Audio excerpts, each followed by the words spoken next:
Hi students, welcome to your channel Vijay science classes. तो 12th का first chapter start करते हैं। Electrostatic. What do you mean by electrostatic? चलो electrostatic को समझते हैं।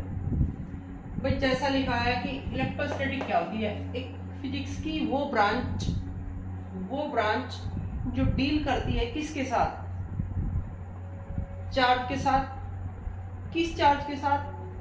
जो चार्ज आपका रेस्ट में हो उसके साथ डील करती है।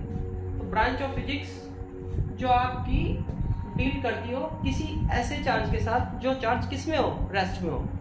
ठीक है, या फिर ऐसे भी कह सकते हो रेस्ट में हो, या फिर फोर्स के साथ डील करती हो। फोर्सेस बिटवीन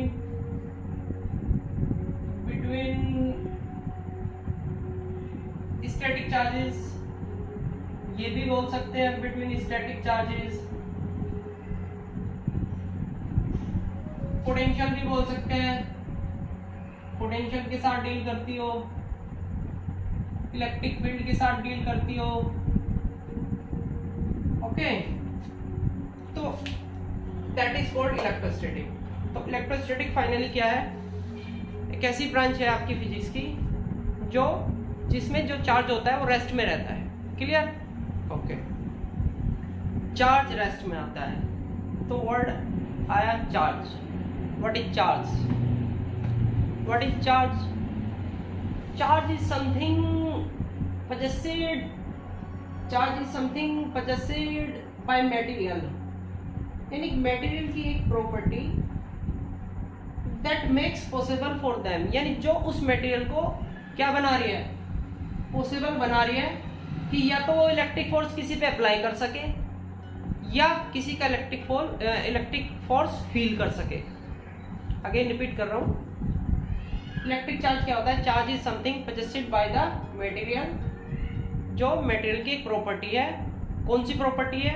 कि मटेरियल पे या तो इलेक्ट्रिक फोर्स लगे, यानी मटेरियल इलेक्ट्रिक फोर्स फील कर सके, या मटेरियल किसी दूसरे पे इलेक्ट्रोस्टैटिक फोर्स अप्लाई कर सके। That is called charge. Is that clear? Next point पे आते हैं। तो नेक्स्ट पॉइंट आपका है चार्ज। किसी बॉडी पे चार्ज को कैसे क्रिएट कर सकते हो? How can you create charge? Charge को आप कैसे क्रिएट कर सकते हो? या method of charging, you can say method of charging.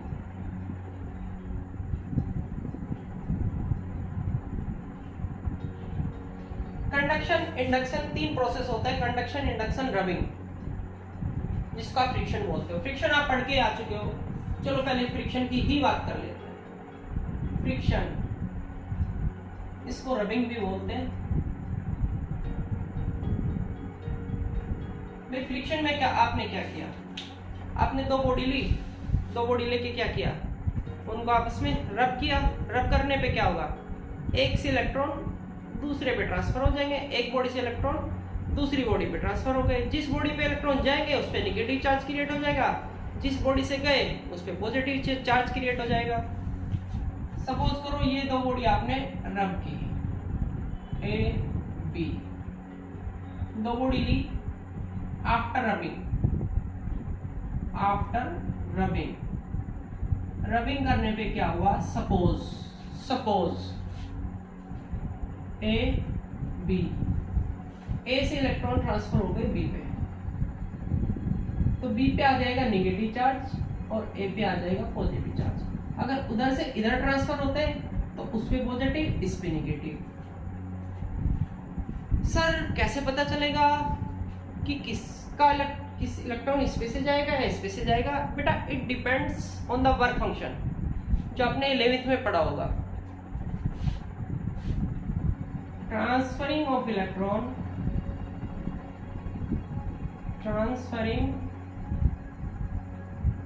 electrons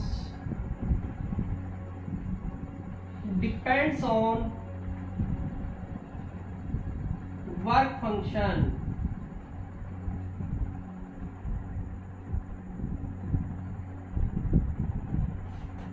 अगर इससे इलेक्ट्रॉन इस पे जा रहा है तो इसका मीनिंग क्या है? इसका मीनिंग ये है बेटा कि इसका वर्क फंक्शन लो है। इलेक्ट्रॉन वहीं से जाएंगे, उसी बॉडी से जाएंगे जिसका वर्क फंक्शन लो होगा। वर्क फंक्शन लो,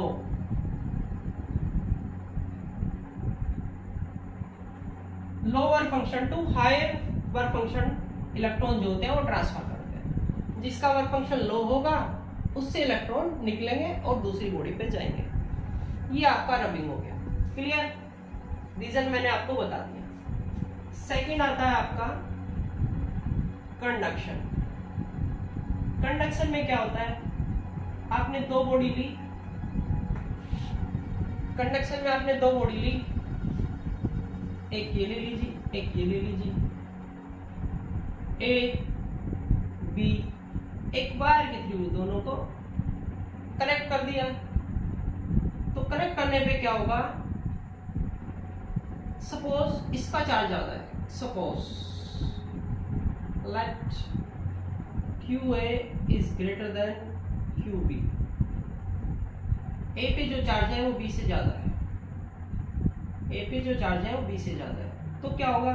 यहां से चार्ज फ्लो होना स्टार्ट हो जाएगा और बी पे जाना स्टार्ट हो जाएगा। अब चार्ज कब तक फ्लो होगा? जब तक कि दोनों के चार्ज इक्वल ना हो जाए। चार्ज कब तक फ्लो होगा? Charge will flow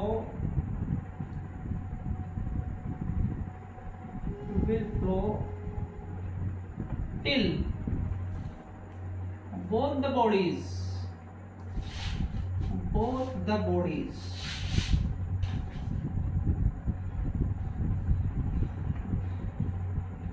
acquire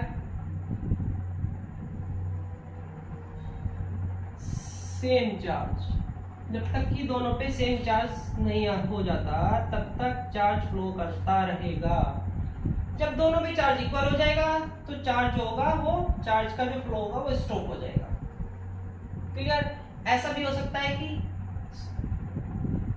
B पे कोई चार्ज नहीं है, हम नहीं मानते बी पे चार्ज है, चलो जी कोई बात नहीं, ए पे ही चार्ज है। ये बॉडी ए, इस पे क्यू चार्ज है, ये बॉडी बी, ये न्यूट्रल है। This body is neutral. क्या किया? वायर के थ्रू कनेक्ट करो। जरूरी नहीं है कि वायर के थ्रू कनेक्ट करो, ऐसा जरूरी नहीं है, दोनों को टच करा दो, both are same thing. Connection होना चाहिए, वायर के थ्रू कनेक्शन हो या दोनों को आप टच करा दीजिए, बोथ आर सेम। तो चार्ज होगा, यहाँ से फ्लो होना स्टार्ट होगा, यहाँ तक जाएगा। कब तक जाएगा? अगर ये न्यूट्रल बॉडी है तो ऑब्वियसली क्या होगा? आफ्टर सम टाइम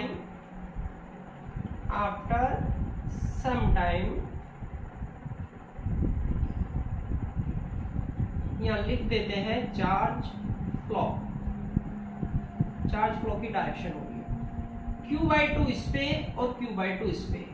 जैसे ही Q/2 इस पे हो जाएगा, इससे निकला, इसका कम हो रहा है, इसका डिक्रीज हो रहा है चार्ज, इसका इंक्रीज हो रहा है। इन स्टार्टिंग में चार्ज 0 था क्योंकि बॉडी न्यूट्रल थी, तो फ्लो होता Q/2। जैसे ही दोनों पे इक्वल हुआ Q/2 फ्लो स्टॉप, तो चार्ज क्रिएट हो गया। दो मेथड हो गए कंडक्शन में। क्लियर? ओके। थर्ड आता है, third is too much important, induction. Third is induction.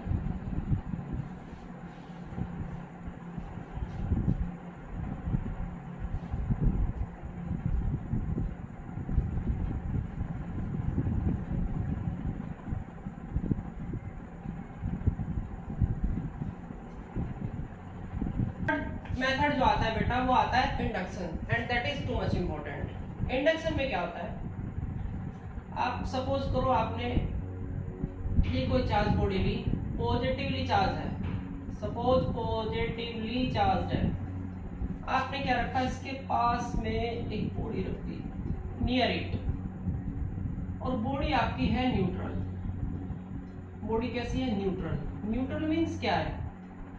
Neutral means number of protons और इसमें नंबर ऑफ इलेक्ट्रॉन्स कैसे है? इक्वल है। क्योंकि भाई आपको पता है प्रोटॉन पे भी उतना ही चार्ज होता है, इलेक्ट्रॉन पर भी उतना ही चार्ज होता है। प्रोटॉन पे पॉजिटिव होता है, इलेक्ट्रॉन पे नेगेटिव होता है। 1.6 × 10⁻⁻19 कूलम चार्ज ऑफ इलेक्ट्रॉन, इस पे माइनस का होता है 1.6 10⁻⁻19 कूलम, और बेटा प्रोटॉन पे होता है प्लस 1.6 × 10⁻⁻19 कूलम। यानी वैल्यू तो सेम होती है, बस साइन अपोजिट होते हैं। तो जब प्रोटॉन्स और इलेक्ट्रॉन्स इक्वल होंगे तो एक दूसरे को क्या कर देंगे, न्यूट्रलाइज कर देंगे, न्यूट्रलाइज कर देंगे। That why body is neutral. Okay, जब आपने चार्ज बॉडी को इसके पास में रखा तो क्या हुआ, इसके अंदर इलेक्ट्रॉन्स भी है, प्रोटॉन्स भी है, उतने ही इलेक्ट्रॉन्स है उतने ही प्रोटॉन्स है, because body is neutral. Clear? Positive negative को अट्रैक्ट करती है, आपको पता है। Opposite charges attract each other, ये आपने 10th क्लास में ही पढ़ लिया था। ठीक है, तो पॉजिटिव नेगेटिव को अट्रैक्ट करेगी, तो जितने भी इलेक्ट्रॉन्स इसके अंदर होंगे वो सारे के सारे इस साइड आ जाएंगे। पॉजिटिव पॉजिटिव को रिपेल करती है, सेम चार्ज रिपेल करता है। जितने प्रोटॉन होंगे, प्रोटॉन पे पॉजिटिव चार्ज होता है, तो प्रोटॉन कहां चले जाएंगे, प्रोटॉन दूसरे एंड पे चले जाएंगे। अभी बॉडी चार्ज नहीं है, अभी बॉडी न्यूट्रल ही है। सेम प्रोटॉन सेम इलेक्ट्रॉन, बस क्या हुआ है, पोजीशन चेंज हुई है। वो राइट में पहुंच गए सारे के सारे, लेफ्ट में आ गए। ओके, हमें करना था बॉडी को चार्ज, तो अब हम क्या करेंगे, इस बॉडी को दोबारा बना लेते हैं। इधर आ चुका है नेगेटिव चार्ज, इधर आ चुका है पॉजिटिव चार्ज। अब आपको क्या करना है बेटा, आप इस अर्थिंग कर दीजिए। जैसे ही आप इसकी अर्थिंग करोगे, इलेक्ट्रॉन्स ग्राउंड से बॉडी पे जाना स्टार्ट कर देंगे। कब तक जाएंगे, जब तक जितना पॉजिटिव चार्ज है उसको ये न्यूट्रलाइज ना कर ले, तब तक इलेक्ट्रॉन्स इस पे मूव करते रहेंगे। क्लियर? जब सारा पॉजिटिव चार्ज न्यूट्रल हो जाएगा, यानी सारा पॉजिटिव चार्ज गायब हो जाएगा, यू कैन से। जब सारा पॉजिटिव चार्ज न्यूट्रल हो जाएगा ड्यू टू इलेक्ट्रॉन्स, जो नीचे से इलेक्ट्रॉन्स आ रहे हैं ग्राउंड से, तो इस पे ओनली क्या रह जाएगा बेटा, ओनली निगेटिव चार्ज रह जाएगा, ओनली निगेटिव चार्ज रह जाएगा। ओके, अब नेगेटिव चार्ज है और पास में नेगेटिव के बीच में रिपल्शन होता है, तो ये क्या होगा, अपने बीच की जो जितने भी इलेक्ट्रॉन्स हैं ये क्या है, इलेक्ट्रॉन्स ही तो है, इलेक्ट्रॉन्स पे इधर नेगेटिव चार्ज है, तो जितने भी इलेक्ट्रॉन्स हैं वो सारे के सारे क्या होंगे, रिपेल करेंगे, एक दूसरे को रिपेल करेंगे, तो पूरी बॉडी पे फैल जाएंगे। तो फाइनल पिक्चर क्या होगी, ये चार्ज होगा वो पूरी बॉडी पे फैल जाएगा। यानी मैक्सिमम जितना पॉसिबल हो सकता है ये एक दूसरे से दूर जाएंगे। तो दूर कब जाएंगे, मैक्सिमम पॉसिबिलिटी क्या है कि पूरी बॉडी पे चार्ज फैल जाए। बॉडी पॉजिटिवली चार्ज थी, कैसी बन गई, सॉरी पॉजिटिवली चार्ज थी, ये न्यूट्रल बॉडी थी, न्यूट्रल बॉडी कैसी बन गई, निगेटिवली चार्ज।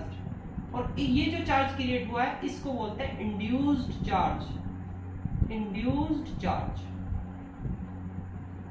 इंड्यूस्ड चार्ज होगा वो ऑलवेज, जो बॉडी आपने ली जिसके थ्रू आप चार्ज कर रहे हो उसका जस्ट ऑपोजिट होगा। अगर आप यहाँ नेगेटिव चार्ज बॉडी लोगे या न्यूट्रल बॉडी लोगे तो यहाँ पे कैसा चार्ज आएगा, पॉजिटिव चार्ज आएगा, वो भी बना के बताऊंगा अभी।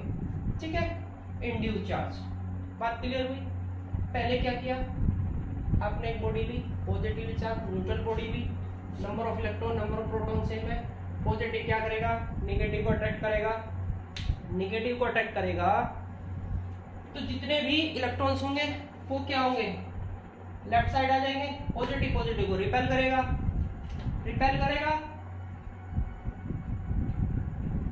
तो वो कहाँ पहुंच जाएंगे, वो दूसरे एंड पे पहुंच जाएंगे। आपने बॉडी ये जो चार्ज बॉडी थी रिमूव कर दी, लेकिन अब आपको क्या करना पड़ेगा, इसकी अर्थिंग करनी पड़ेगी।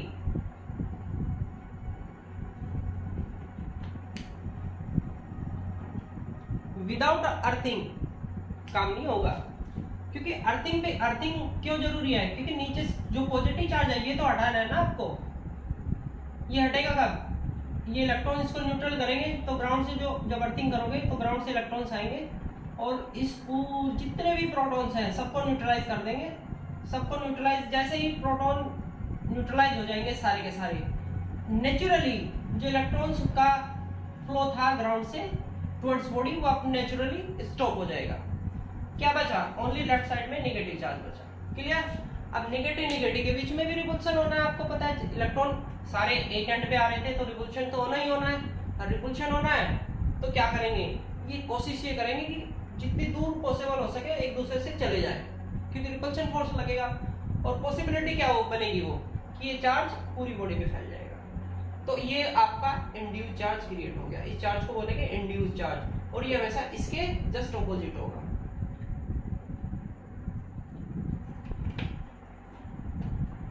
मैं लिख देता हूं यहाँ पे opposite of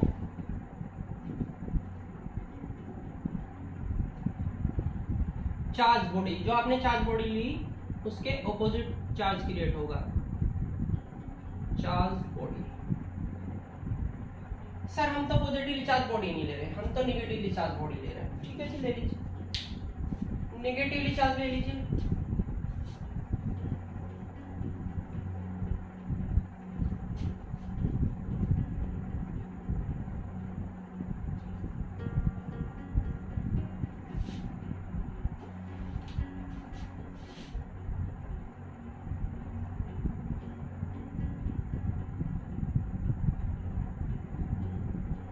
negatively charge body Lee. Second वही फिर आपने इसके जस्ट पास रख दी। कैसी बॉडी है? Neutral. Again number of proton number of electron same रहेंगे। नेगेटिव है तो क्या करेगी?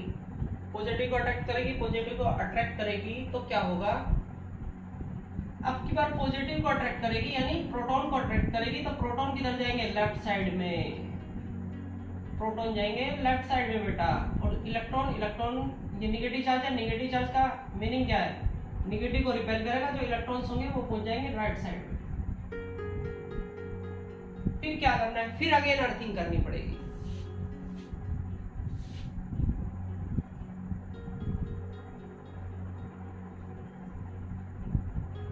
पॉजिटिव उधर आया था, नेगेटिव इधर आया था जी, अर्थिंग कर दी। लेकिन अब की बार जो अर्थिंग होगी, लिख देते हैं अर्थिंग। अब की बार अर्थिंग में प्रोसेस उल्टा हो जाएगा। जितने भी इलेक्ट्रॉन्स हैं वो सारे के सारे ग्राउंड में पहुंचेंगे। जितने भी इलेक्ट्रॉन्स हैं वो सारे के सारे कहाँ जाने हैं? वो ग्राउंड में पहुंच जाएंगे naturally. Is that clear? Okay, यानी नेगेटिव चार्ज आपका गायब, न्यूट्रल हो जाएगा, क्योंकि सारे के सारे नेगेटिव चार्ज कहाँ गया? ग्राउंड में पहुंच गया। तो लेफ्ट साइड में क्या होना है? सिर्फ पॉजिटिवली चार्ज। अब आप इसको रिमूव कर सकते हो। क्लियर? अब इसका यहां कोई काम नहीं है। अब आपको पता है कि पॉजिटिव पॉजिटिव पॉजिटिव यानी जितने भी प्रोटॉन्स हैं लेफ्ट साइड में है। अब लेफ्ट साइड में पहले की तरह क्या करेंगे? पॉजिटिव पॉजिटिव रिपेल करेंगे तो बीच की डिस्टेंस पड़ेगी, तो मैक्सिमम पॉसिबल एक दूसरे से जितनी दूर जा सकते हैं उतनी दूर जाएंगे रिपल्सन की वजह से। और पॉसिबिलिटी क्या बनेगी? वही बनेगी, पूरी बॉडी पे फैल जाएंगे।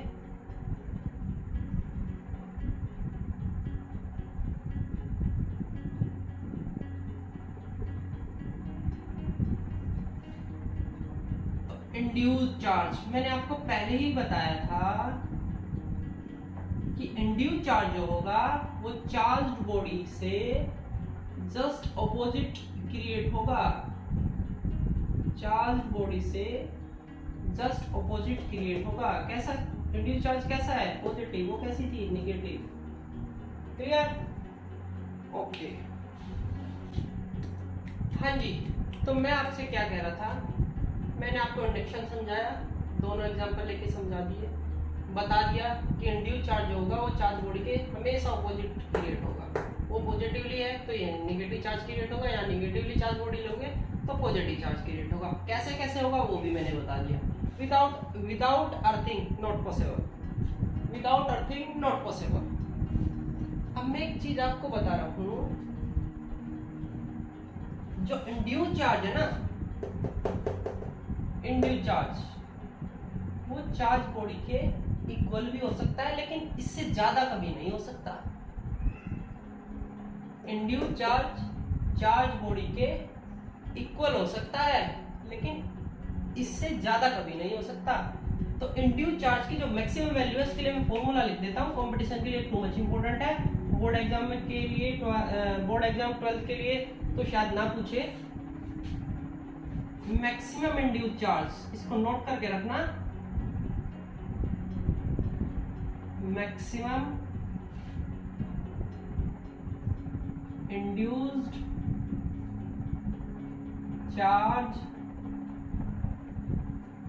Q dash equal to minus Q dash यानी induce charge equal to minus Q 1 minus 1 upon K जी आपका होता है डाइलेक्ट्रिक कांस्टेंट, जो अभी आप थोड़ी देर में पढ़ोगे। Q dash equal to minus Q minus 1 upon K, ये आपका मैक्सिमम इंड्यूस चार्ज है। इससे ज्यादा चार्ज इंड्यूस नहीं हो सकता। फिर रिपीट कर रहा हूं, इससे ज्यादा चार्ज इंड्यूस नहीं हो सकता। अगर आपको फाइंड करना है कि कितना है तो इसमें K की वैल्यू रखो, Q की वैल्यू रखो। फिर रिपीट कर रहा हूं, इंड्यूस चार्ज होगा वो चार्ज बॉडी के चार्ज से कभी भी ज्यादा नहीं हो सकता, इक्वल हो सकता है, कम हो सकता है, ज्यादा कभी नहीं होगा। क्लियर? नेक्स्ट टॉपिक पे चलते हैं, हटा दें। चलिए जी, कूलम्स लॉ तक करना है तो चले फटाफट, 2-3 छोटे छोटे टॉपिक है उनको भी लेके चलते हैं। Quantization of charge, quantization of charge, quantization of charge. ये कहता है कि चार्ज होता है क्वांटाइज रहता है, क्या मीनिंग है?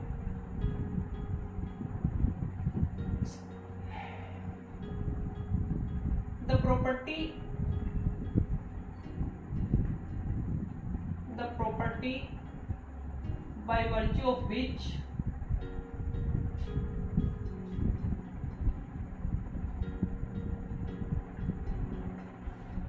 charge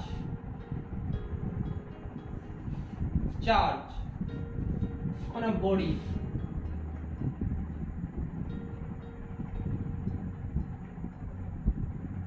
is the integral multiple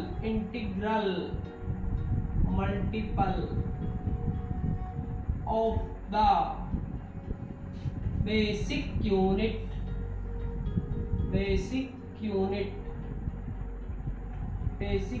of charge। और बेसिक यूनिट ऑफ चार्ज क्या होती है? इलेक्ट्रॉन स्लैश या प्रोटॉन। अभी आप तो बेसिक यूनिट ऑफ चार्ज हम किसको मान के चलते हैं, इलेक्ट्रॉन को या प्रोटॉन को? क्योंकि सबसे छोटी जो चार्ज होता है वो इलेक्ट्रॉन या प्रोटॉन का माना जाता है। लेकिन मैं आपको बताऊं कि इलेक्ट्रॉन और प्रोटॉन से भी बेसिक यूनिट आ चुकी हैं, जिनको क्वार्क्स बोलते हैं, लेकिन वो आपके स्कोप से ऊपर के लेवल की चीज है, वो 12th के लेवल की कोई चीज ही नहीं है, जिनको क्या बोलते हैं? क्वार्क्स बोलते हैं। बेसिक यूनिट आ चुके हैं, इससे भी छोटी आ चुकी है, 2000 पाउंड क्वार्क्स। तो क्वांटाइजेशन ऑफ चार्ज डेफिनेशन तो हो गई सर, समझ में पल्ले तो कुछ पड़ा नहीं। चलो जी पल्ले भी गिराते हैं। ये कह रहा है कि जो चार्ज होगा, अगर आप चार्ज ट्रांसफर कर रहे हो या किसी बॉडी पे जो चार्ज होगा वो इलेक्ट्रॉन, बेसिक यूनिट इलेक्ट्रॉन का इंटीग्रल मल्टीपल होगा। यानी n की वैल्यू आप कितनी ले सकते हो? 1 2 3 4 डॉट फ्रैक्शन में नहीं ले सकते। n can not be in fraction, fraction में पॉसिबल नहीं है बिल्कुल भी। मतलब कहने का ये है कि अगर आप चार्ज दे रहे हो, किसी बॉडी को आप चार्ज दे रहे हो, या तो आप 1 इलेक्ट्रॉन दोगे, या आप 2 इलेक्ट्रॉन दोगे, या 3 इलेक्ट्रॉन दोगे, 4 इलेक्ट्रॉन दोगे, 5 दोगे, 6 दोगे। ऐसा नहीं हो सकता कि 2/3 इलेक्ट्रॉन दे दिए आपने नहीं। या आप बोले कि 1/2 इलेक्ट्रॉन ट्रांसफर कर दिए, नहीं, दैट इज नॉट पॉसिबल।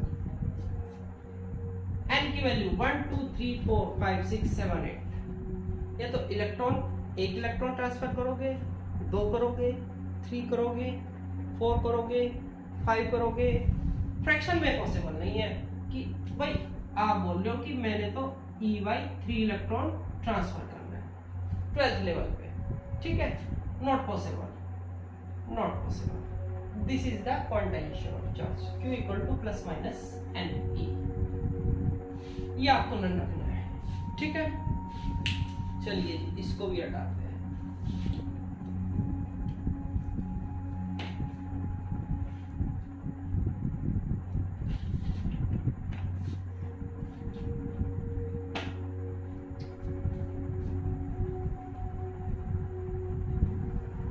भाई किसी भी बॉडी पे जो चार्ज होगा वो E का इंटीग्रल मल्टीपल होगा, यानी या तो 1 इलेक्ट्रॉन होगा उस पे, या 2 इलेक्ट्रॉन होंगे, या 3 इलेक्ट्रॉन होंगे, 4 इलेक्ट्रॉन होंगे। ऐसा नहीं हो सकता कि 4 एंड हाफ हो जाए, किसी बॉडी पे 4 एंड हाफ इलेक्ट्रॉन हो जाए, 5 एंड हाफ हो जाए, 6/3 इलेक्ट्रॉन एग्जिस्ट कर जाए, never possible.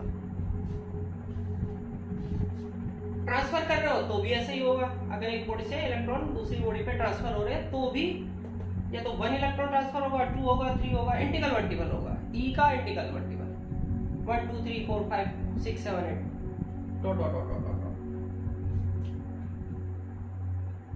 Conservation of charge, next topic.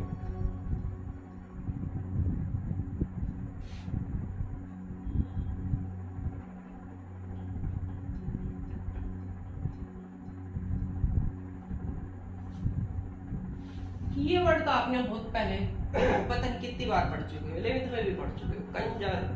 Conserve constant, कोई चीज ना उसमें कोई चेंज नहीं होना, जितनी पहले थी उतनी ही बाद में रहनी है। Charge can not be created not be destroyed, ये आपने पहले भी पढ़ा होगा, नहीं पढ़ा है तो अब पढ़ लो। Charge can not be created not be destroyed, it can only be transferred, ठीक है। तो जो चार्ज होगा, charge of an isolated system, isolated system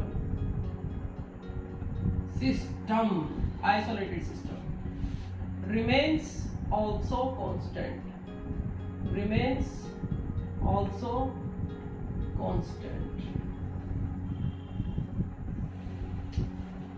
किसी सिस्टम का, और सिस्टम भी कैसा होना चाहिए, आइसोलेटेड का मीनिंग उसके साथ कोई छेड़छाड़ करने वाला ना हो। आइसोलेटेड का मतलब उसके साथ कोई छेड़छाड़ ना की जाए, दैट इज आइसोलेटेड, ठीक है। जैसे अभी क्या चल रहा है, कोरोना चल रहा है ना, तो डॉक्टर क्या बोलते हैं, अगर पॉजिटिव हो गए तो अपने आप को एक रूम में आइसोलेट कर लो। आइसोलेट करने का मतलब उस रूम में ना कोई एंट्री, किसी की एंट्री हो, किसी की एंट्री ना हो, अपने आप को आइसोलेट करना, यानी कोई आपको परेशान ना करे, कोई एंट्री ना करे, कुछ चेंज ना हो वहाँ पे, उस सिस्टम में जहाँ आप बैठे हो वहाँ कोई भी किसी भी टाइप का कोई चेंज ना हो। सपोज यहाँ पे प्लस Q चार्ज है, यहाँ पे माइनस Q चार्ज है, यहाँ पे प्लस 3Q चार्ज है, यहाँ पे 5Q चार्ज है। आइसोलेटेड सिस्टम है तो बाहर से तो कोई छेड़छाड़ करने वाला है नहीं, वरना FIR हो जाएगी। आइसोलेटेड सिस्टम टोटल चार्ज देख लीजिए कितना है, plus Q minus Q cancel out कर देंगे, plus 5Q plus 3Q plus 8Q, यानी ये चार्ज इतना ही रहना है। अगर तो इस सिस्टम के अंदर जितना भी चार्ज है ये इतना ही रहेगा, प्लस 8Q, बशर्ते कंडीशन अप्लाई, सिस्टम कैसा होना चाहिए, आइसोलेटेड, छेड़छाड़ नहीं होनी चाहिए कि बाहर से आपने उठा के यहाँ कोई चार्ज रख दिया, नहीं, वो कंडीशन ब्रेक हो जाएगी ना आइसोलेटेड की। पहले ही बोला है आइसोलेटेड सिस्टम, ठीक है, छेड़छाड़ नहीं होनी चाहिए। तो आपका सिस्टम का जो टोटल चार्ज होगा वो उतना ही रहेगा, 8Q है तो 8Q ही रहेगा, इसमें कोई चेंज नहीं हो सकता। ओके जी, हटाए इसको। चलो नेक्स्ट पे आते हैं, चार्ज और मास, इनमें थोड़ा डिफरेंस देख लेते हैं, क्या डिफरेंस है, क्या सिमिलरिटीज है। सबसे पहला इंपॉर्टेंट टॉपिक, यानी सबसे पहला इंपॉर्टेंट पॉइंट ये है, charge can not exist without mass. Charge can not exist without mass. अगर किसी बॉडी, यानी अगर मास नहीं है किसी बॉडी में, मास ही नहीं है, जब किसी बॉडी में मास ही नहीं होगा बेटा, तो उसमें होएगा क्या, चार्ज ही कहाँ से आ जाएगा। तो अगर बॉडी में मास ही नहीं है, बॉडी का मास आप जीरो मान के चल रहे हो, तो चार्ज तो अपने आप ही जीरो हो जाएगा। जब बॉडी में ही कुछ नहीं है, बॉडी का मास ही कुछ नहीं है, तो चार्ज वहाँ कहाँ से आ जाएगा, ये ध्यान रखना है। Charge can not exist without mass. Charge तभी एग्जिस्ट करेगा जब उसमें कुछ न कुछ मास होगा। क्लियर? अगर आप मूव, चार्ज को मूव करा रहे हो, ये लीजिए, ये चार्ज बॉडी है या चार्ज पॉइंट चार्ज सपोज कर लो, ये कांस्टेंट स्पीड से मूव कर रही है।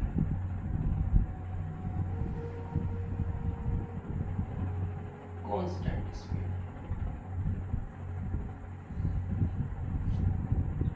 अगर चार्ज बॉडी मूव करती है तो उसकी चार्ज पे कोई फर्क नहीं पड़ता, मास पे पड़ जाता है, मास चेंज हो जाता है।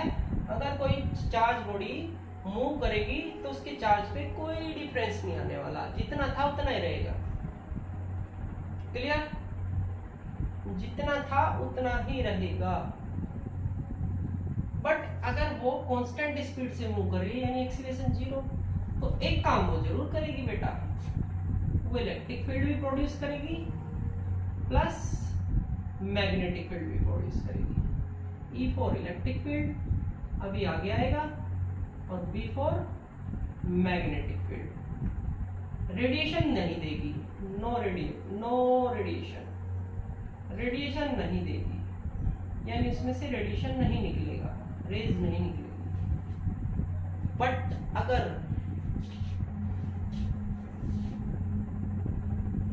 वो एक्सीलरेटेड मोशन है, यानी उसमें एक्सीलरेशन है, मूव कर रही है विद एक्सीलरेशन, तो फिर तीनों काम हो जाएंगे।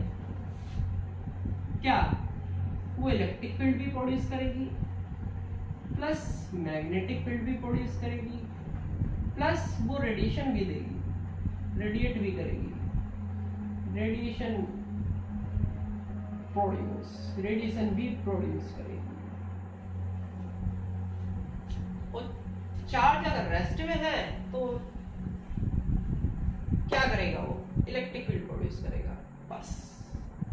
ठीक है, ये दोनों चीज बहुत इंपॉर्टेंट है, कंपटीशन के पॉइंट ऑफ व्यू से टू मच इंपॉर्टेंट है, बोर्ड एग्जाम के पॉइंट ऑफ व्यू से इतना इंपॉर्टेंट नहीं है, क्योंकि इतना डीपली क्वेश्चन आपसे नहीं पुट करेगा।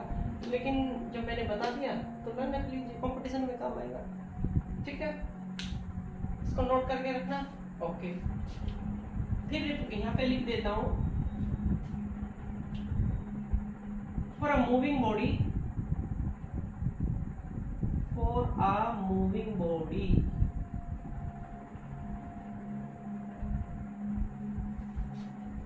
मूविंग चार्ज बॉडी, हम तो चार्ज बॉडी मान के चल रहे हैं कि बॉडी ऑलरेडी चार्ज है। For a moving charge body there will be no change in the charge, charge में कोई चेंज नहीं होगा, मास में हो जाता है, मास में हो जाता है। मास can change with speed,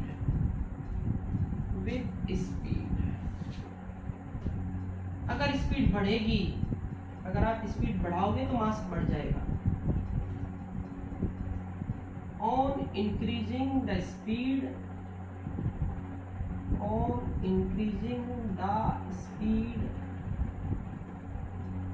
the mass will also increases.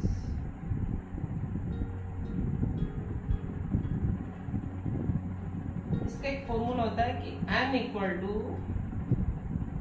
m not under root 1 minus v square upon c square. What is m not? Rest mass. जब बॉडी रेस्ट में थी उस टाइम पे जो मास था that is m not. c आपको पता ही है, स्पीड ऑफ लाइट 3 × 10⁸ 8. 3 × 10⁸ मीटर पर सेकेंड. v जिस स्पीड से आप उसको मूव करा रहे हो. अब 1 में से कुछ लेस हो क्या आएगा? कुछ ना कुछ तो आएगा, पॉइंट में आएगा. 1 में से लेस होगा तो पॉइंट में आएगा, पॉइंट में आएगा तो उसकी वैल्यू पॉइंट हटाने के लिए ऊपर 0 लगाओगे, वैल्यू अपने आप बढ़ेगी तो m आपका इंक्रीज हो जाएगा. तो अगर आप किसी बॉडी को मूव करा रहे हो तो मास बढ़ जाएगा लेकिन चार्ज पे कोई इफेक्ट नहीं पड़ने वाला. Is that clear? Charge can not exist without mass. Charge और मास में डिफरेंस जो है वो बोर्ड के लिए इंपॉर्टेंट है, 12th बोर्ड के लिए इंपॉर्टेंट है. ठीक है, उसमें से कम 4 या 5 पॉइंट रखना. चार्ज जो होता है वो क्वांटाइज्ड होता है, पहले बता के आया हूं. मास जो होता है वो क्वांटाइज्ड नहीं होता है. एक पॉइंट यहाँ लिख दीजिए, charge is quantized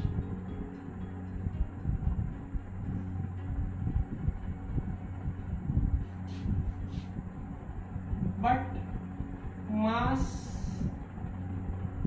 is not quantized. भैया मास तो चेंज हो सकता है, मास कहाँ क्वांटाइज्ड रहेगा? मास तो इतना सा ले लो, इतना सा ले लो, इतना सा ले लो, मिलीग्राम में ले लो, कितने में ले लो, क्वांटाइज्ड.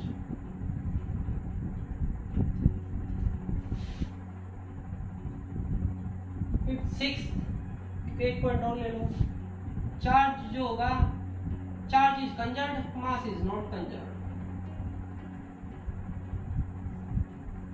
तो 4 या 5 पॉइंट आपको लर्न रखने हैं चार्ज के और मास के, क्योंकि चार्ज और मास में डिफरेंस पूछा जाता है बोर्ड एग्जाम में. ठीक है, तो 4 या 5 पॉइंट आपको लर्न करके जाने हैं एग्जाम में, बोर्ड एग्जाम के लिए. क्लियर? ये पॉइंट मैंने एक्स्ट्रा बताया है, ये आपके कंपटीशन के लिए. क्लियर? रेडिएशन वाला, ये वाला टॉपिक. ठीक है, ये वाला भी लर्न रखना है आपको. क्लियर? क्वांटाइज्ड वाला रख लेना, ये यहाँ पे क्वांटाइजेशन होता ही नहीं है. क्लियर? चलिए जी,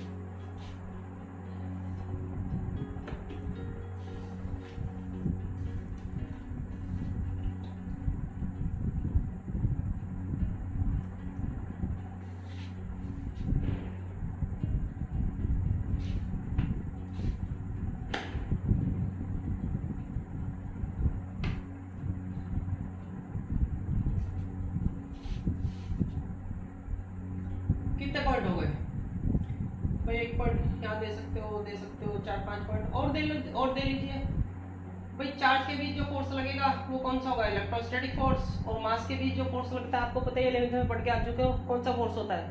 ग्रेविटेशनल फोर्स. 1 पॉइंट वहां से बना दो, 1 पॉइंट कहां से बना दो? एक यूनिट ले लेना. मास की यूनिट क्या होती है? केजी ले लेना. एसआई सिस्टम में चार्ज की यूनिट क्या होती है? कूलम होती है. 1 पॉइंट ये ले लेना, हो गए पॉइंट. क्लियर? चलिए जी, नेक्स्ट टॉपिक पे चलते हैं. और next topic is Coulomb's law. That is too much important. फिर उस पे न्यूमेरिकल करते हैं. न्यूमेरिकल अप्लाई कैसे करते हैं कूलम्स लॉ को? कूलम्स लॉ तो सब लर्न करके जाते हैं. कूलम्स लॉ लर्न करने में प्रॉब्लम नहीं है.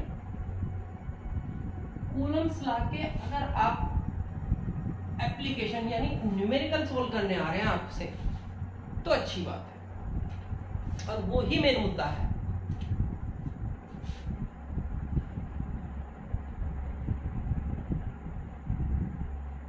कूलम्स लॉ स्टेटमेंट क्या कहता है?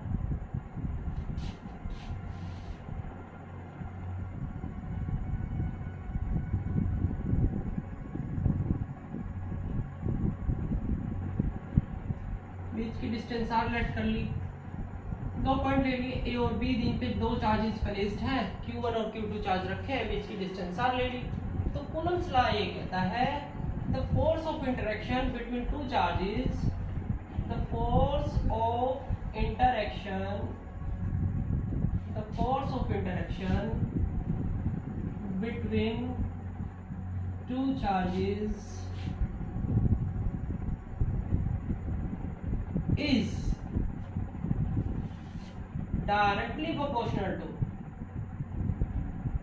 लिखो लिख के दिखाए भैया, चलो लिख लेते हैं जी, is directly proportional to, timing क्या हुआ है 11 o'clock, is directly proportional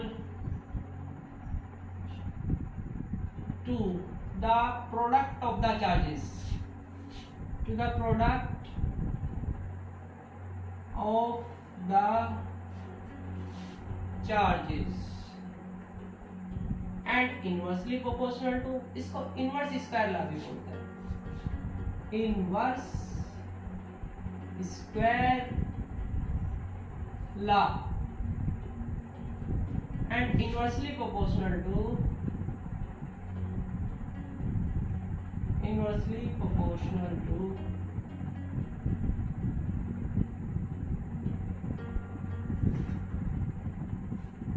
square of the distance between them, square of the distance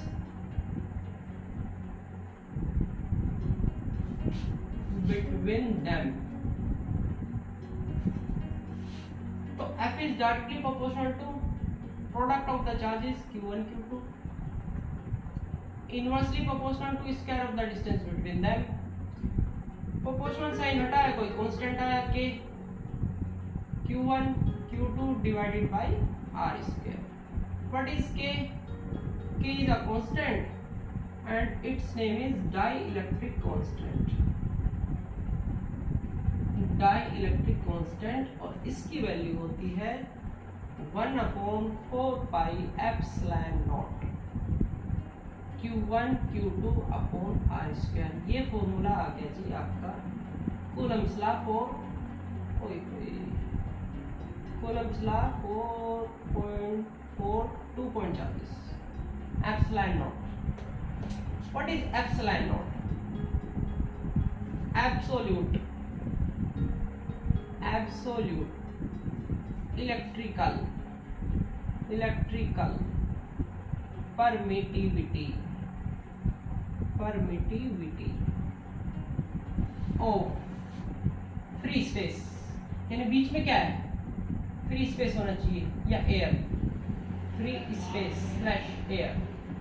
और इसकी वैल्यू भी बच्चों को रखनी है, एक नंबर में पूछ लेता है, बहुत बार पूछिया बोर्ड में, 8.85 into 10 to the power -12। Unit फॉर्मूले से बना लो, एप्सिलॉन नॉट की यहाँ जाएगा, ये यहाँ आएगा, तो चार्ज की यूनिट क्या होती है, coulomb, coulomb coulomb coulomb square. नीचे डिस्टेंस है, डिस्टेंस मीटर का स्क्वायर है तो -2 ऊपर जाएगा, फिर F नीचे आएगा, न्यूटन, न्यूटन को फिर ऊपर ले जाना, न्यूटन साहब को, न्यूटन साहब तो पहले ऊपर जा चुके हैं, एक बार और ले जाओ, ये इसकी यूनिट हो गई जी। क्लियर?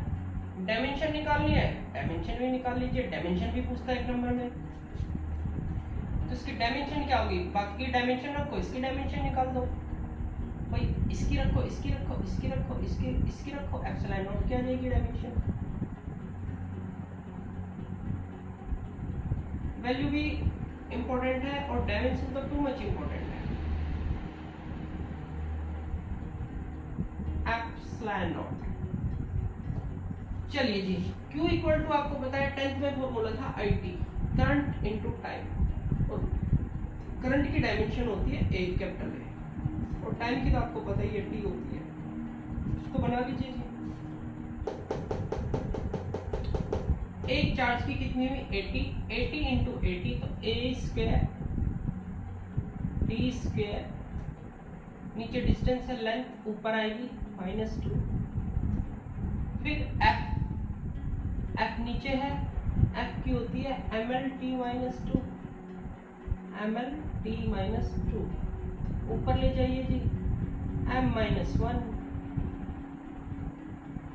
l-2 ये है, l-1 ऊपर जाएगी तो l-3 एक और यहाँ पे रखना चाहते हो a2 t-2 है ऊपर जाके t4 हो जाएगा तो t4 हो गया। ये इसकी डायमेंशन आ गई। तो ये आपको लर्न करना है, डायमेंशन भी लर्न रखनी है और आपको एप्सिलॉन नॉट की वैल्यू भी लर्न रखनी है। ये अभी फ्री स्पेस के लिए या एयर, बीच में क्या है दोनों चार्जेस के बीच में, या एयर है या फ्री स्पेस है। चलिए जी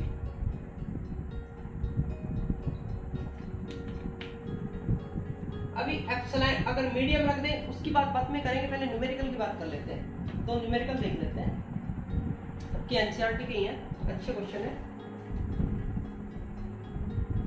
पहले उनको देख लेते हैं कि अप्लाई कैसे करते हैं। कूलम्ब्स लॉ तो सभी पढ़ के जाते हैं, अब न्यूमेरिकल होने चाहिए ना, तो बात बने।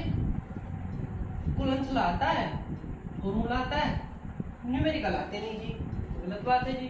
तो कैसे करते हैं, चलो जी देख लीजिए। आपको पता है पॉजिटिव रिपेल करते हैं, तो चलो एक क्वेश्चन ले लेते हैं। आप एक काम कीजिए, आपने ले लिया एक ट्रायंगल, और ट्रायंगल है जी इक्विलेटरल। तो एंगल हो गया जी 60 डिग्री का। क्यू चार्ज यहाँ रखा है, क्यू चार्ज यहाँ रखा है, क्यू चार्ज यहाँ रखा है। इसको ए पॉइंट ले लीजिए, इसको बी पॉइंट ले लीजिए, इसको सी पॉइंट ले लीजिए। सेंट्रॉइड पे एक चार्ज और रख दीजिए सेंट्रॉइड पे।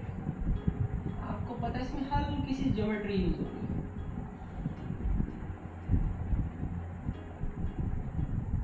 सेंट्रॉइड पे भी क्यू चार्ज रखा है, ये सेंटर को, इस ओ को मैं लिखता हूँ यहाँ पे। Find net force. सर पहले इतना हार्ड क्वेश्चन ले लिया, हार्ड नहीं है। Find net force on point O, यानी सेंट्रॉइड पे, ऑन पॉइंट ओ पे भी चार्ज रखा है। चलिए जी देखो, जिस मैं जो कंसेप्ट बता रहा हूँ ना, फोर्स की आप पहले डायरेक्शन ड्रॉ करोगे। डायरेक्शन ड्रॉ करने के बाद अगर आपने डायरेक्शन ड्रॉ अच्छे से कर ली, बिल्कुल क्लियर कर ली, तो क्वेश्चन कहीं रॉन्ग नहीं होने वाला, क्लियर। अगर फोर्स की डायरेक्शन ही तुमने गलत ड्रॉ कर दी, फिर तो न्यूमेरिकल वही खत्म हो गया।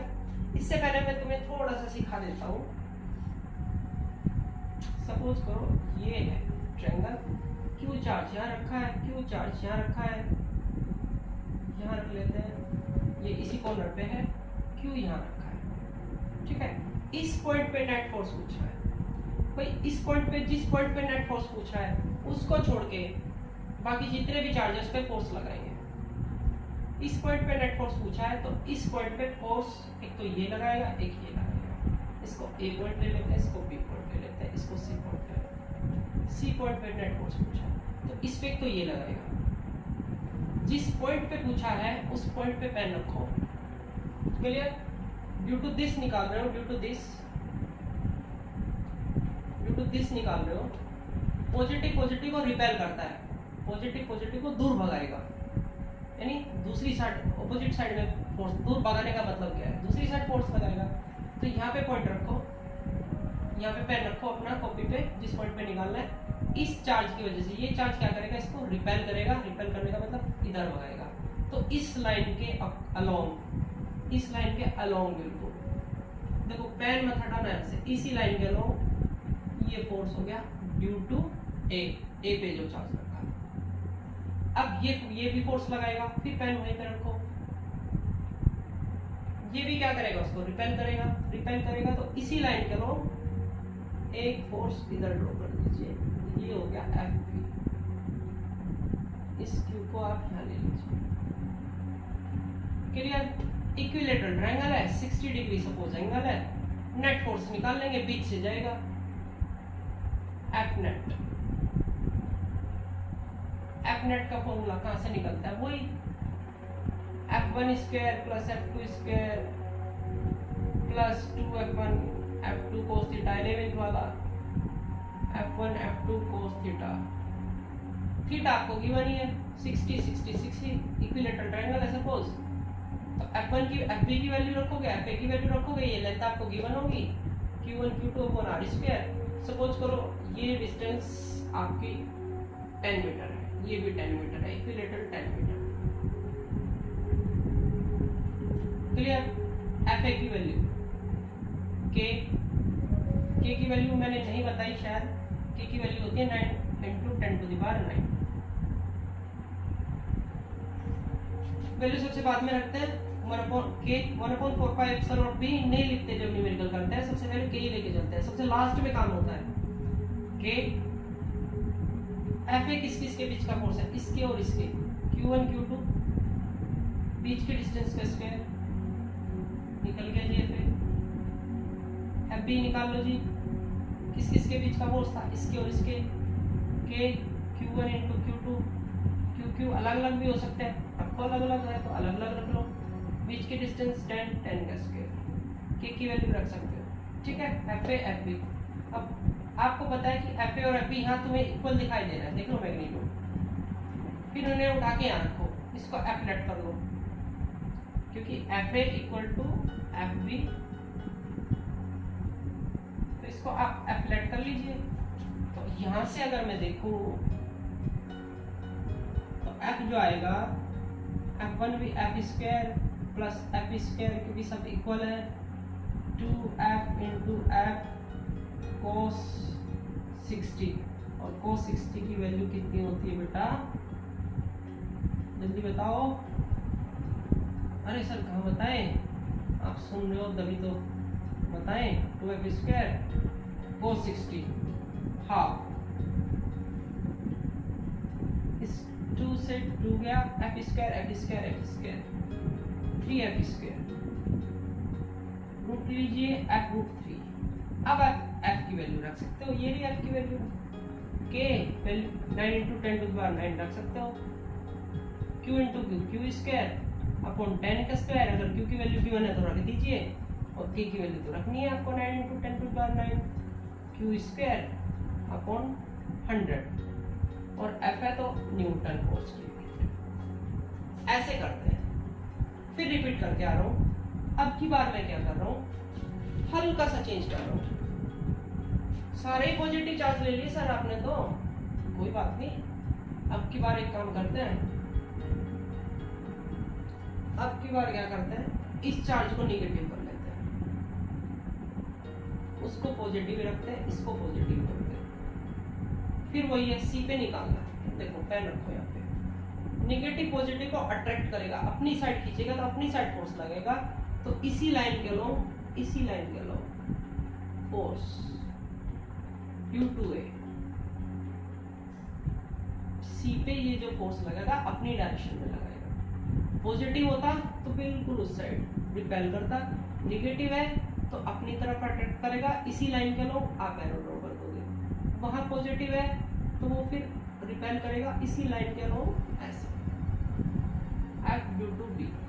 रिजल्टेंट दोनों का कहां से जाएगा, बीच में से, ये 60 एंगल बन जाएगा 120, एंगल भी मिल गया क्योंकि एंगल भी चाहिए, यहाँ से F नेट आ जाएगा, F नेट जो आप ऐसे फाइंड करते हो। क्लियर? ओके। सपोज करो अगर ये भी निगेटिव हो, चलो जिसको भी निगेटिव कर लेते हैं,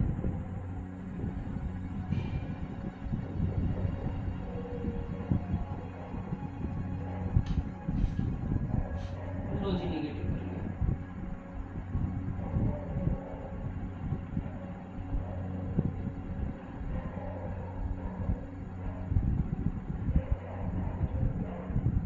निगेटिव पॉजिटिव को अट्रैक्ट करेगा, अपनी साइड फोर्स लगेगा, यहाँ भी निगेटिव है, पॉजिटिव पेन वहीं पे रखना है, पॉजिटिव या तो दो ही कंडीशन होगी, यहाँ पे पेन रखोगे, जो लाइन है ये लाइन ज्वाइनिंग दिख रही है, या तो उधर जाएगा एरो या इधर एरो आएगा, दो ही पॉसिबिलिटी है, तीसरी पॉसिबिलिटी है ही नहीं, या तो एरो इस लाइन के ऊपर जाएगा या इस साइड आएगा। निगेटिव है तो अपनी साइड खींचेगा तो लीजिए, यानी इसी लाइन के लो F U2B, रिजल्टेंट अब की बार बीच में एंगल कितना है 60, बीच से जाएगा रिजल्टेंट, निकाल लोगे जी ऐसे। बात क्लियर हुई? ऐसे फोर्स की डायरेक्शन ड्रॉ करते हैं। अगर फोर्स की डायरेक्शन ड्रॉ करनी आ गई तो न्यूमेरिकल क्लियर है, फिर कोई दिक्कत नहीं है। अगर फोर्स की डायरेक्शन ही क्लियर नहीं है फिर तो क्वेश्चन का मतलब ही नहीं है कि आप सॉल्व कर दोगे। चलो जिस क्वेश्चन को ले लेते हैं एक बार, एनसीईआरटी का ही है,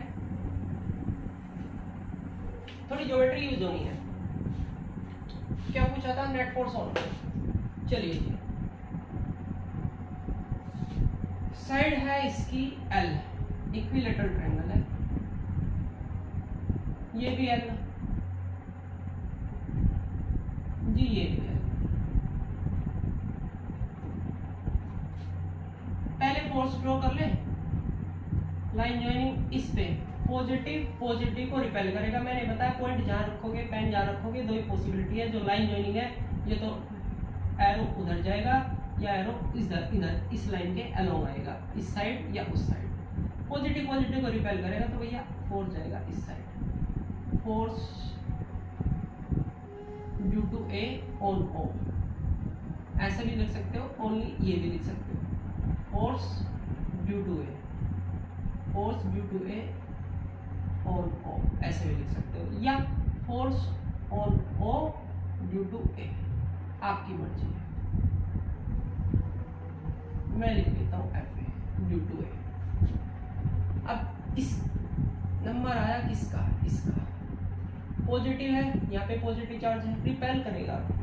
तो इसी लाइन के अलोंग आपको पता है पॉइंट इस जिस पे फोर्स चेक करना है, पेन वहाँ पे रखिए, या तो फोर्स की डायरेक्शन इधर जानी है इसी लाइन के अलोंग, बिल्कुल इस लाइन के अलोंग, या उधर जाएगी।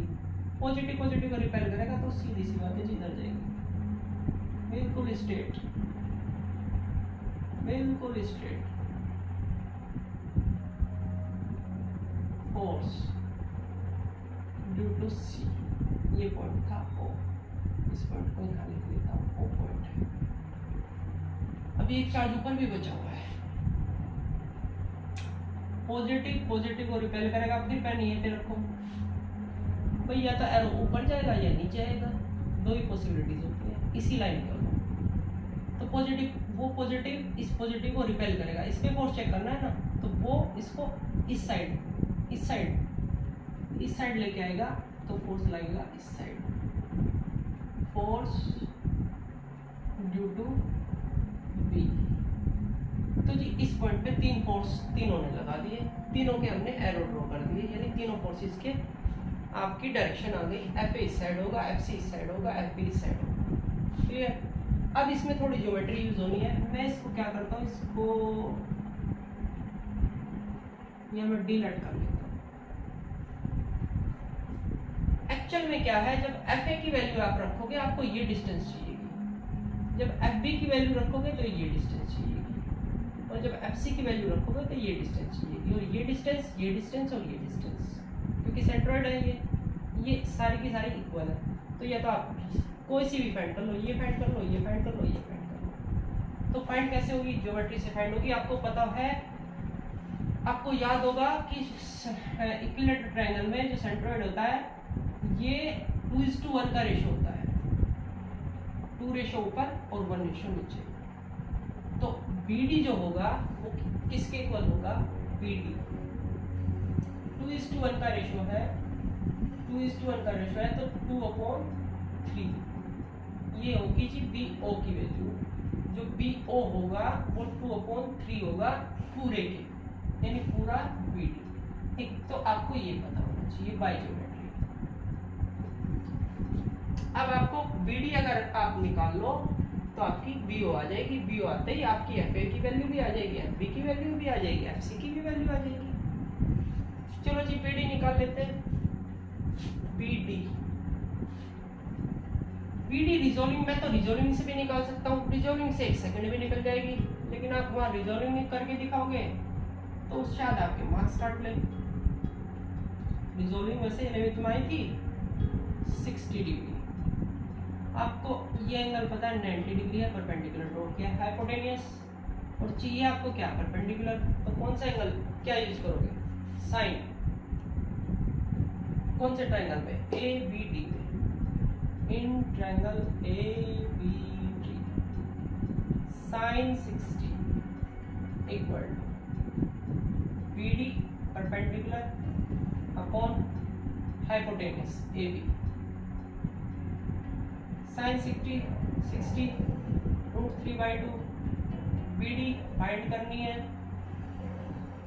ए बी गिवन है एल, तो बी डी की वैल्यू क्या आई? √3L और डिवाइडेड बाई 2। ये वैल्यू उठा के यहाँ रखो, बीओ की वैल्यू आ जाएगी। बीओ की वैल्यू आई 2/3 इंटू में बी डी, 2/3 इंटू में बी डी। बी डी की वैल्यू √3 बी डी, पीने वाली नहीं, √3/2L। 2 से 2 गया, 3 को लिख सकते हो आप √3 इंटू √3, तो आ जाएगा L/√3। इसको तो आपको कंपटीशन के लिए तो बच्चा लर्न करके जाता है, कंपटीशन के लिए बच्चा लर्न करके जाता है कि ये वैल्यू कितनी होती है इस लेंथ का डिवाइडेड बाय √3। वो आपको भी लर्न करनी चाहिए कंपटीशन के लिए, यहीं पे लर्न कर रहा हूँ, वरना इतना काम करना पड़ेगा, इतना टाइम कहाँ मिलता है कंपटीशन में बेटा। ओके जी, वीओ आ गई। अब आप एफ ए और एफ बी एफ सी की एक बार वैल्यू निकालो, रिजल्टेंट तो बाद की बात है। सर अब की बार तो 3 फोर्स आ गए, कैसे निकालेंगे? आपने तो 2 फोर्स का रिजल्टेंट बताया था, निकलेगा 3 का भी निकलेगा। एफ ए की वैल्यू चार्ज बीच की डिस्टेंस, क्योंकि आपको पता है एओ, वहां लिखता हूं एओ और बीओ और ओ से तीनों इक्वल होगी, तो एफ ए की वैल्यू रखाओ के पुट कीजिए Q1 Q2 divided by distance का स्क्वायर, डिस्टेंस ये लीजिए L/√3 का स्क्वायर, तो ये आ जाएगा आपका के क्यू स्क्वायर। वैल्यू नहीं रखनी के की अभी, बाद में लास्ट में L का स्क्वायर √3 का स्क्वायर करोगे तो 3 आएगा और 3 जाएगा ऊपर।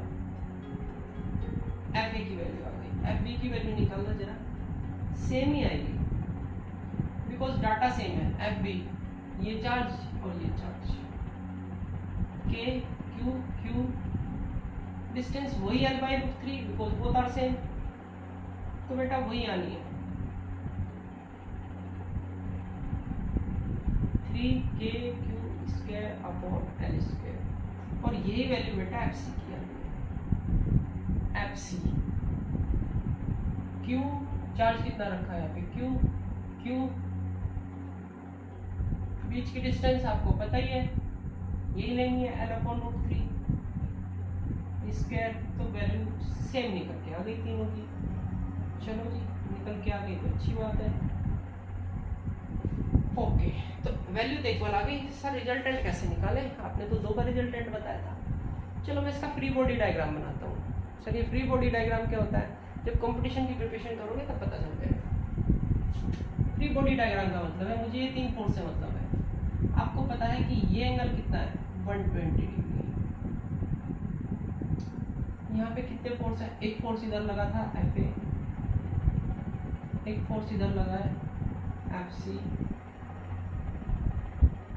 एक फोर्स इधर लगा है एफ बी। ये एंगल है 120 डिग्री।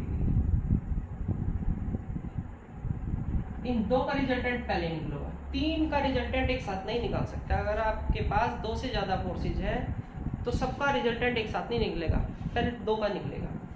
2 का निकालो। इन 2 का रिजल्टेंट कहाँ से जाएगा? बीच से जाएगा, बिल्कुल बीच से। इसको F1 सपोज कर लो।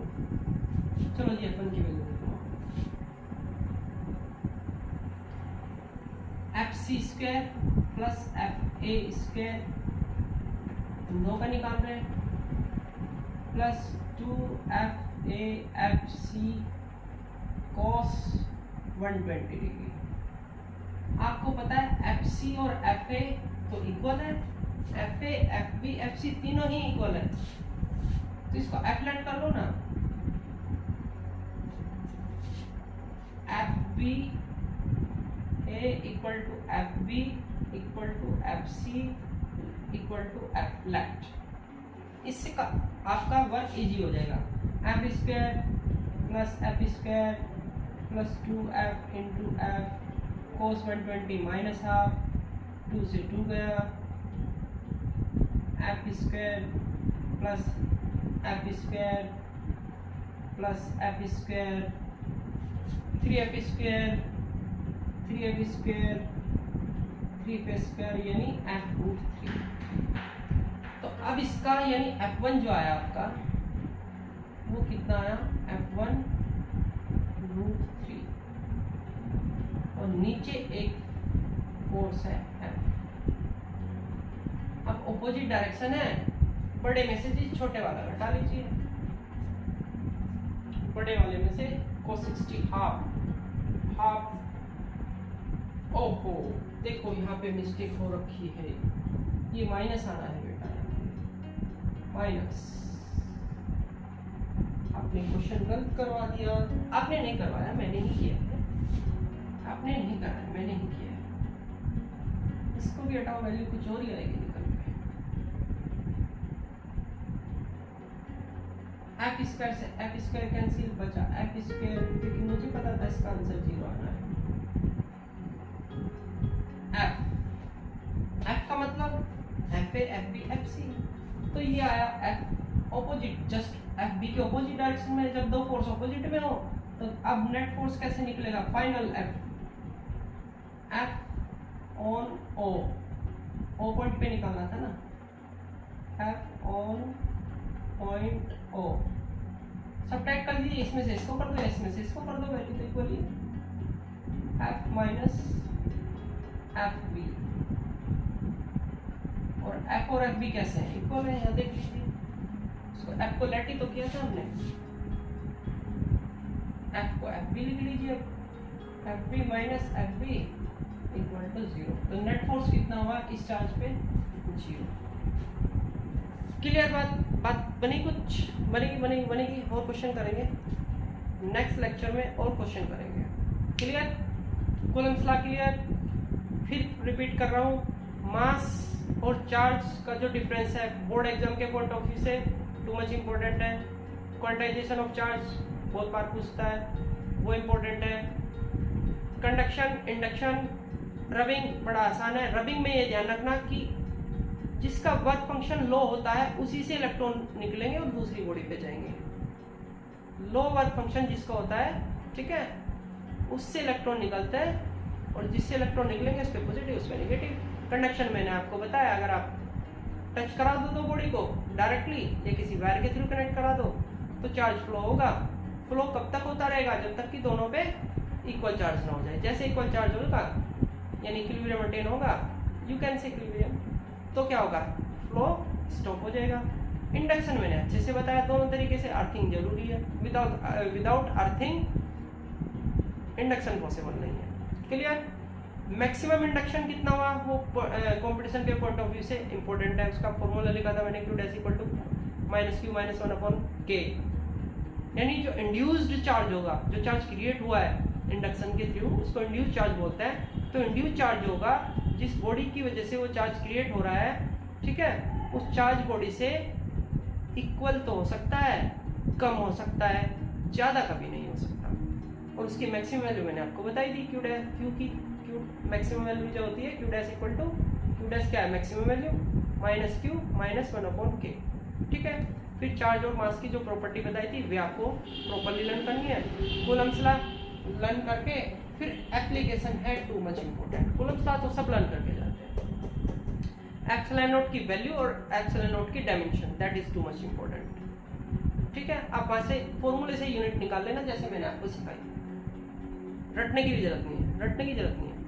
क्लियर, ये क्वेश्चन क्लियर है। फोर्स ड्रॉ करने आ गए, ठीक है, आ गए। और 2-3 क्वेश्चन लेंगे और नेक्स्ट लेक्चर में तो और अच्छे से क्लियर हो जाएगा। ओके ओके बेटा, नेक्स्ट लेक्चर में मिलते हैं। ठीक है, वीडियो अच्छी लगे तो सब्सक्राइब जरूर करना। ठीक है, ओके।